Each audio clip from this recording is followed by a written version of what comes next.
Summer vacation ચાલુ થઈ ગયું છે અને પાઇલ્સના ઘણા પેશન્ટોને ટ્રાવેલિંગ કરવાનું થતું હોય છે અને ફરવા જતા હોય છે. તો હું આજે તમને 5 ટ્રાવેલિંગ ટિપ્સ આપીશ કે જેથી કરીને જો તમને પાઇલ્સ હોય અને ટ્રાવેલિંગ કરતા હોય તો એ તમને એમાં બેનિફિટ થઈ શકે. પહેલી વસ્તુ છે કે ટ્રાવેલિંગ દરમિયાન પાણી થોડું વધારે પીવું જોઈએ. બીજું કે ટ્રાવેલિંગ દરમિયાન રેગ્યુલર ડાયટ તો આપણે લેતા હોય પણ એની સાથે ફાઇબર ડાયટ લેવો જોઈએ. જેમ કે થોડું ફ્રૂટ્સ, ગ્રીન લીફી વેજીટેબલ્સ, સલાડ્સ એ થોડું વધારે ખાવું જોઈએ જેથી કરીને કબજિયાતનો પ્રોબ્લેમ ઓછો રહે.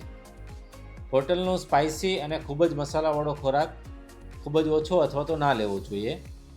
અને જો તમારે કોઈ કબજિયાતની દવા ચાલુ હોય જેમ કે ઇસબગુલ પાવડર છે, ક્રીમાફિન છે અથવા તો ડુફાલેક્સ સિરપ છે તો એ તમારે સાથે લઈ જવાની અને રોજ રાત્રે એ સૂતી વખતે તમે એ સિરપ લઈ શકો છો. એનાથી શું થશે કે કબજિયાત નહીં રહે અને પેઇન નહીં થાય. અને ટ્રાવેલિંગ દરમિયાન ઘણીવાર એવું થતું હોય કે દવા મોડી લેતા હોય તો તમે સાંજના સમયે જો વહેલી દવા લેશો તો તમારે સવારે થોડા વહેલા તમે ફ્રી થઈ શકશો. અને બીજું કે ટ્યુબ લગાવવાની હોય.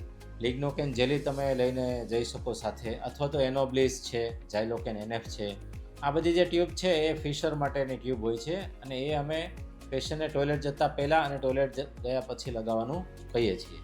તો આટલું કરશો તો તમને ઘણો બધો પેઇન રિલીફ રહેશે અને કંઈ વાંધો નહીં આવે.